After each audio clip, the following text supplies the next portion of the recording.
Jamaah, oh jamaah, alhamdulillah. Alhamdulillahirrabbilalamin. Kembali lagi di Islami Tunda, jamaah Islami Tunda yang dirahmati Allah. Masih membahas tentang tema yang luar biasa, tunggu aku di surganya. Masya Allah. Nah sekarang kita lanjut lagi nih ya, buat jamaah Islami Tunda yang ada di rumah ya. Hampir semua manusia pasti cita-citanya ya masuk surganya Allah. Amin, amin ya rabbal alamin. Tapi kan yang namanya masuk surganya Allah ini nggak mudah. Apalagi bawa rombongan. Rombongan siapa sih maksudnya rombongan? Keluarga, teman, sahabat, family, dan lain-lain. Nah, apa sih syaratnya nih Ustaz Syam nih?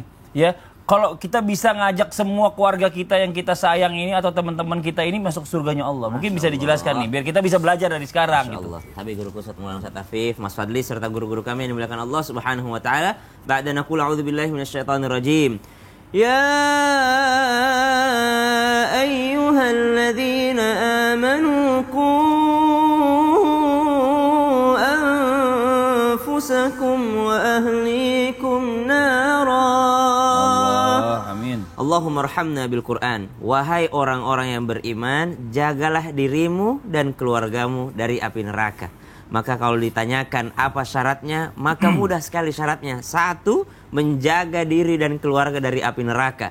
Karena di akhirat kelak cuma ada dua tempat, surga dan neraka. Makanya orang meninggal dunia disebut wafat. Apa itu wafat? Sempurna. Wafa, sempurna. Sempurna apa? Sempurnalah sedihnya atau sempurnalah senangnya. Di dunia, semerana-merana apapun kehidupan seseorang, sesengsara-sengsara apapun kehidupan seseorang, pasti pernah ketawa, pasti pernah senang. Sesenang-senang apapun hidup seseorang, sesempurna apapun hidup seseorang di dunia, pasti ada sedihnya. Makanya orang meninggal dunia disebut wafa atau wafat, karena di sana kalau dia senang, senangnya sempurna, tidak akan pernah ada sedih lagi, yaitu ketika masuk ke surga. Tapi kalau dia sedih di akhirat kelak, maka sedihnya pun sempurna, tidak ada senang sama sekali kalau dia masuk ke dalam neraka. Maka Allah Subhanahu wa taala memberikan syarat bagi orang-orang yang beriman agar menjaga diri mereka dan keluarga mereka daripada api neraka. Karena kalau udah nggak masuk neraka, sudah pasti masuk ke dalam surganya Allah Subhanahu wa taala. Karena cuma ada dua tempat di akhirat kelak, tempat kembali kita antara surga ataupun neraka. Namun ternyata alhamdulillah sebagai umat baginda Nabi SAW, semuanya akan masuk surganya Allah Subhanahu wa taala. Itu yang pertama, jaga diri dan keluarga daripada api neraka. Yang kedua, dalam Al-Qur'an disebutkan ba'da naqul a'udzubillahi minasyaitonir rajim, jannatu 'adnin yadkhulunaha wa man salaha min abaihim. Ada satu surga nanti disediakan bagi orang-orang berkumpul dengan keluarganya, dari ayah mereka, keturunan mereka, kemudian daripada pasangan mereka, dari saudara mereka, dari anak-anak mereka. Siapa mereka? Adalah waman sholaha, adalah mereka yang soleh. Sering kami sampaikan di mimbar Islam itu indah, bahwa soleh artinya adalah baik, dan baik dalam kesolehan itu adalah kumpulan daripada kebaikan yang lainnya. Thayyib adalah baik secara fisik, kemudian khair adalah baik secara sifat, kemudian ma'ruf adalah baik secara sikap, ihsan adalah baik karena Allah. Keempat kebaikan ini digabungkan, barulah seseorang disebut dengan orang yang saleh. Karena ada orang baik terhadap dirinya sendiri, baik kepada Allah namun tidak baik terhadap sosialnya. Atau ada yang sebaliknya, baik terhadap sesama manusia namun dia tidak baik terhadap hubungannya dengan Allah Subhanahu wa taala. Maka orang saleh itu adalah mereka yang berbuat baik kepada manusia, sesama manusia, kepada orang terdekat, orang yang jauh, namun kebaikannya adalah karena Allah Subhanahu wa taala, maka digolongkan dia adalah sebagai orang yang saleh. Kalau udah menghindari api neraka, kemudian dia menjadi orang yang saleh, maka berkumpullah mereka nanti di surganya Allah Subhanahu wa taala yang disebut jannatu adn. Kemudian ayat yang sebelumnya kami sampaikan disebutkan faulaika ma'al ladzina an'ama Allahu 'alaihim minan nabiyyin was-siddiqin wasyuhada'i was-salihin. Menjadi nabi sudah tidak mungkin karena itu adalah pilihan Allah Subhanahu wa taala. Namun ternyata masih ada yang bisa kita ikuti. Siapa itu? As-siddiqin, menjadi orang-orang yang benar, menjadi orang-orang yang jujur, menjadi orang yang jujur kepada diri sendiri, jujur kepada Allah Subhanahu wa taala, dan jujur kepada manusia. Maka dia bisa digolongkan orang yang mendapat nikmat Allah, atau menjadi syahid di jalan Allah Subhanahu wa taala, atau menjadi orang-orang yang saleh. Insyaallah mereka mendapat kenikmatan Allah Subhanahu wa taala, dikumpulkan kembali di surganya. Amin, amin ya rabbal alamin. Jadi memang nggak gampang ya, nggak mudah ya. Gak mudah. Tapi jelas menghindari di neraka aja udah pasti insyaallah masuk surga kan gitu. Insyaallah. Tetapi saya tadi menarik dia ada apa yang dikatakan Ustaz Syam. Semua umatnya Rasulullah akan masuk surganya Allah. Oh iya dong. Nah tapi kan ada orang yang umatnya Rasulullah ini melakukan dosa nih Ustaz Maulana. Ya. Pastinya yang namanya dosa ini pasti akan dibersihkan Ya, kan, dibersihkan. dicuci di nerakanya Allah. Sejauh mana nih, sampai titik mana nih orang di surga, dari neraka masuk surga dan akhirnya bisa bertemu dengan teman-temannya nih? Mungkin mau izin penjelasannya, tafadhol. Baik, makasih banyak. Satu hal buat kita hari ini, kita belajar lebih dekat untuk mengarahkan kepada kebaikan, dituntun untuk bisa sama-sama masuk ke dalam surga. Khairun nas ampahul linnas, sebaik-baik manusia bukan hanya baik pada dirinya, tapi bagaimana bisa baik kepada sesama. Maka ada tugas berdakwah. Tugas dakwah itu bukan hanya pada seorang ustadz atau dipanggil para dai, tapi sebenarnya juga kepada kita. Karena ada namanya tugas sebagai manusia ada 3. Hubungannya kepada Allah, menjadi hamba, kemudian inni ja'ilun alifatan fil ardi, menjadi pengurus, dan satu lagi yakni amal ma'ruf nahi mungkar, untuk mengajak pada kebaikan dan mencegah orang dari kemungkaran. Itu 3 tugas ini yang harus kita lakukan. Dan ternyata betul kata Mas Fadli, bagaimana nih dengan orang yang dalam artian perjalanan. Maka sebanyak Sasam tadi sudah menggambarkan orang-orang yang masuk ke dalam surga adalah orang-orang saleh. Dan bagaimana pula tadi Ustaz Afif berkata bahwa mengambil rujukan dari hadis Rasulullah, semua umatku masuk surga kecuali yang tidak mau. Dalam hal inilah kita harus belajar supaya insya Allah kita tidak hanya bersama berkumpul hanya di dunia, tapi berkumpul hingga di akhirat. Makanya ada syariat, hakikat, makrifat, tarikat. Makanya ada tarika, jalan untuk menuju ke surga. Maka Rasulullah SAW akan diikuti oleh para sahabat, kemudian tabiin, habis itu tabiin, sampai pada guru-guru ulama, kemudian dengan murid-muridnya, dengan semua orang-orang yang ada di dalamnya. Mudah-mudahan kita sekeluarga Islam itu Indah, termasuk jamaah yang di rumah, bisa sama-sama ke surga nanti. Amin. Insya Allah. Dan ingat, teman yang membantu taat, orang-orang yang membantu taat kepada Allah akan bersama dengannya nanti dari kemudian. Makanya saya belajar dari beberapa orang-orang soleh yang mengajarkan kami kebaikan, Masya Allah, Tabarakallah, bagaimana mereka memuliakan ulama. Kalau ada ulama datang ke rumahnya, dia panggil anak-anaknya, duduk bersama ulama, makan bersama ulama. Kenapa? Apa? Nanti insya Allah kita akan berkumpul bersama. Karena aku pernah makan bersama ulama. Masya Allah. Itu barakahnya luar biasa. Ini yang kita harapkan juga. Bagaimana kita bersama dengan orang-orang soleh dan nanti kelak akan dikumpulkan dengan orang-orang soleh. Semoga aku pernah ketemu, pernah dilihat. Maka teman itu memberikan syafaat atas temannya, pembelaan atas temannya. Nah begitu pula sebaliknya, yang dikatakan Mas Fadli, sampai titik mana orang akan berjumpa dengan temannya, bersama dengan temannya pada saat posisi itu berada di dalam surga. Karena mohon maaf, perjalanan kan masih panjang, tadi kita bahas. Karena neraka itu dibentangkan di titian siratal mustaqim dibentangkan di atas neraka. Dibentangkan di atas neraka. Ketika orang gagal jatuh ke neraka, tapi ketika dia lolos langsung masuk surga. Dan sebelum masuk surga ada namanya telaga Kausar, di mana orang akan mandi, membersihkan diri, minum air Al-Kausar, maka nanti akan datang para daun-daun itu, akan nanti setelah itu diucapkan selamat. Salamun qaulan mir rabbir rahim, keselamatan atasmu dari Tuhan yang memiliki rahmat kasih sayangnya. Ini yang kita harapkan untuk bisa bersama dengan orang-orang yang kita cintai. Maka senantiasalah berada dalam majelis ilmu. Masya Allah. Iya, harus ada guru. Masya Allah. Harus ada guru. Kalau nggak ada guru, gurunya setan. Ya, gitu ya. karena bisa jadi ada terpengaruh. Makanya kita harus ada majelis, ada masjid. Kita bersama-sama di sana. Jadi bagus ya buat jamaah Islam itu Indah, dukung terus nih Islam itu Indah setiap Amin, hari. amin. Setiap hari Masya Allah, kita ini bisa sama-sama. kita jadikan majelis dakwahnya Majelis ya. juga. Majelis juga, Masya Allah. Terima kasih. Makan bareng ulama banyak berkahnya. Banyak berkahnya. Habis ini kita ditraktir sama Ustaz Maulana. Ustaz Iya, amin. Maulana. Ya, kita lanjut lagi jamaah Islam itu Indah yang dirahmati Allah ya. Sekarang kita coba lanjut, lihat pertanyaannya bagus nih. Pertanyaannya mungkin ini titipan kayak dari teman saya ini. Pertanyaannya Mas Afif, bener gak sih doa kepada pasangan mungkin yang apa namanya yang udah meninggal, baik itu suami ataupun istri, itu tetap akan sampai? Oh, Begitu ya? maksudnya Oh, gitu ya? suami berdoa untuk istri Yang udah meninggal, Ya. ya kan? Itu kan tadi pertanyaannya kan? Titipannya? Oh iya iya. Ya, terus gimana? Terus gimana cara mengetahuinya kalau itu sampai gitu? Baik. Mohon izin, apa tuh? Alhamdulillah, Ustaz Maulana, Ustaz Syam, Bang Fadil, dirahmati Allah Subhanahu wa taala. Selalu kita bertanya tentang masalah ruh. apakah ini sampai atau tidak. Dan ini sudah ditetapkan oleh para ulama bahwa doa orang yang hidup itu kepada yang telah meninggal dunia sampai. Dan ini hukumnya jumhur ulama, walaupun ada sebagian ulama yang mengatakan tidak sampai.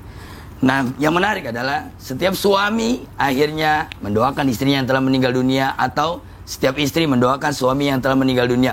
Karena justru pernikahan itulah yang harusnya membawa masing-masing ke surga Allah Subhanahu wa taala. Saat qabiltu nikah, saya terima nikahnya, tentu berarti saya terima kekurangannya. Nah, ketika dia meninggal dunia, maka akan saya terima dia menjadi ahli surga saya. Dengan cara apa? Doakan istrimu. Pada tayangan sebelumnya tadi kita lihat seorang kakek bersimpu di pusara istrinya. Ada sedikit yang mesti kita tekankan, masalah adab ziarah kubur. Jadi kalau Ustadz Maulana berziarah kubur istrinya, yang pertama, jangan dudukin kuburan. Tidak boleh menduduki kuburan, pusara. Dan beberapa a'immah mengatakan bahwa di dalam kitab Tawasi Ibnu Qasim, lebih bagus berziarah itu dalam keadaan berdiri. Karena kita ziarah Rasulullah SAW adalah berdiri sambil berjalan, Assalamualaikum ya Rasulullah. Kalau kita duduk bersimpuh di kubur Rasul, diangkat oleh pasukan, dilempar. Jutaan orang mau ziarah. Kalau di kuburan kita berziarah ke kubur istri, maka senantiasa kalaupun kita harus duduk, jangan di atas kuburan. Ucapkanlah salam kepada kuburan. Saya yakin pemirsa Islam itu indah setelah ini mengerti tentang ziarah kubur, karena adabnya diantaranya ada mengucapkan salam. Ada orang bertanya, apakah sampai pahala orang yang hidup kepada yang meninggal dunia? Wah, Nabi ngajarin salam kepada kuburan. Tidak mungkin Nabi ngajarin salam kalau tidak dijawab, karena ahli kubur dapat mendengar orang yang mengucapkan salam. Cuma kita tidak dengar. Kalau kita dengar, kabur. Nah, itu dia. Berarti gak cinta sama istrinya. Biar cinta juga kalau harus dijawab ya kabur pasti. Ala kulihal, ziarah kubur ada adabnya. Ucapkan salam. Kalau dia yang jawab, kalau yang lain jawab,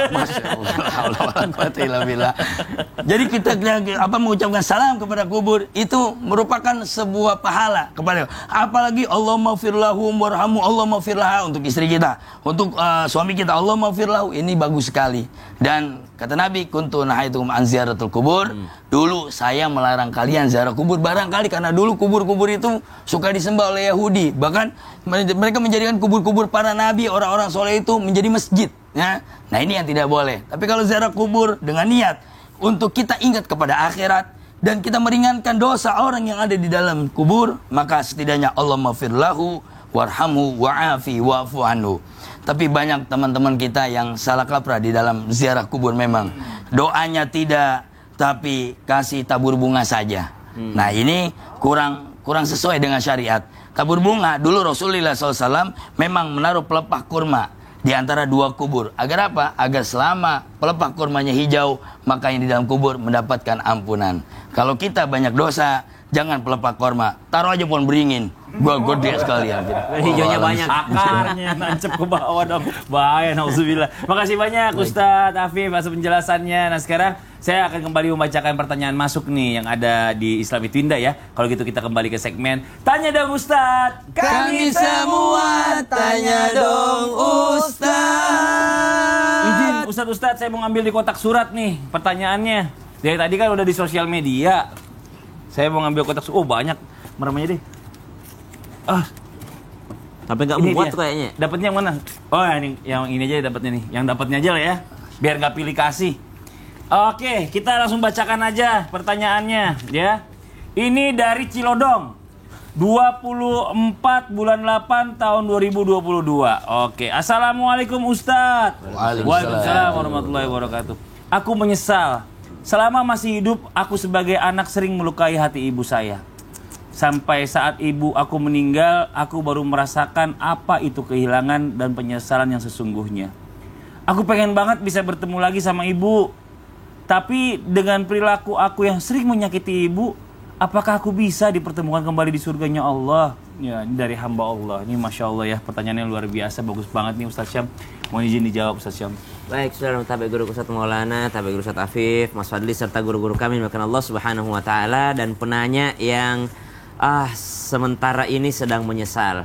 Saya mau bilang bertemu lagi, takut dibenarkan kedurhakaan, jangan sampai. saya bilang tidak bertemu lagi, akan bertambah kesedihannya. Jadi kita menjawabnya ini dengan sesuai saja. Bagaimana Allah akan memasukkan ke dalam surga orang-orang yang soleh. Dan Amin. tidak mungkin digolongkan orang yang soleh orang yang menyakiti hati ibunya. Dan tidak mungkin digolongkan orang yang soleh orang yang menyakiti perasaan ayahnya. Dan tidak mungkin digolongkan orang yang soleh orang yang merendahkan kedua orang tuanya, bahkan tidak memuliakan kedua orang tuanya.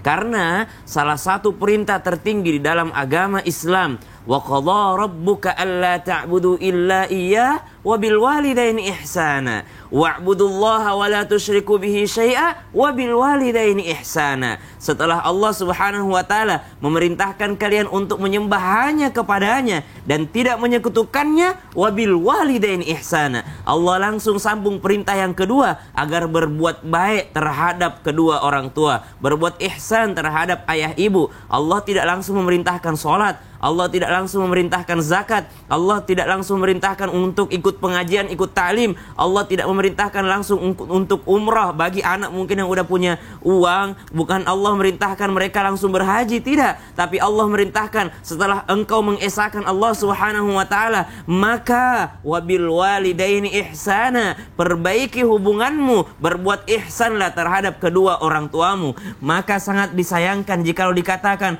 orang yang telah menyakiti perasaan ibundanya termasuk orang yang soleh, sungguh tidak.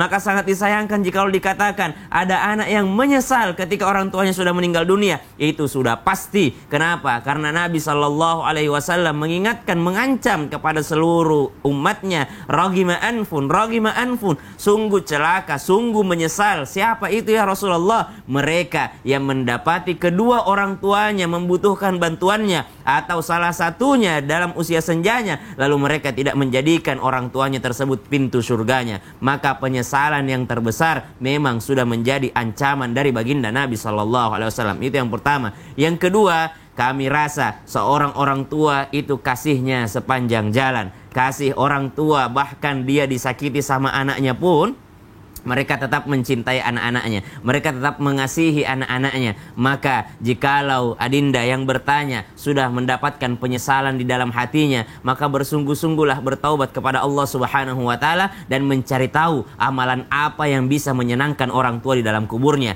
Maka carilah amalan-amalan yang bisa membahagiakan orang tua kita dalam kuburnya.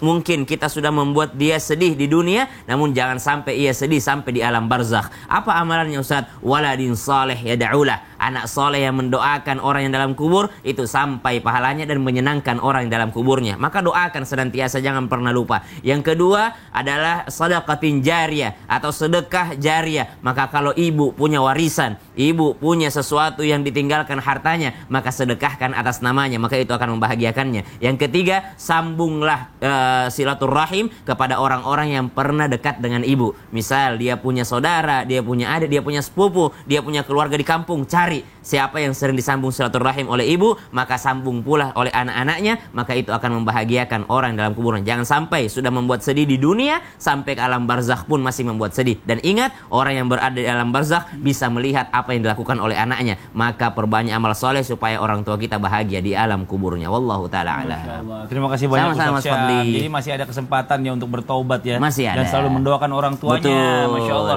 Yang namanya orang tua itu pasti sayang sama anaknya, walaupun anaknya nggak mungkin ya nggak melihatkan di dunianya ya gitu ya maksudnya. Nah sekarang kita lanjut lagi nih. Ini ada pertanyaan yang bagus juga nih Ustadz. Aku nggak mau sedih sendirian nih. Ustadz harus tahu nih. Apa itu? Aku bacain ya. Ibu meninggal. Dan hari ini tepat 40 harinya ibu meninggal. Ayah menyusul ibu ke surganya Allah. Apakah mereka akan bertemu di surganya Allah? Atau mereka malah terpisah alias tidak bertemu di surganya Allah? Nah ini Ustadz Maulana nih bagaimana nih lihat ini nih, kayaknya kasihan banget baru 40 hari gitu ya ibunya meninggal disusul sama ayahnya. Udah nih mau kemana gue udah jawab. Ya Allah. Ya. Aku sedih juga. Bikin baper. Yaudah jamaah, saya tenangin Ustadz Maulana dulu, yang di rumah jangan kemana-mana, tetap di Islam itu Indah. Jamaah, oh jamaah, alhamdulillah. Ya, bentar. Ya Allah, Serasa kali. kenapa?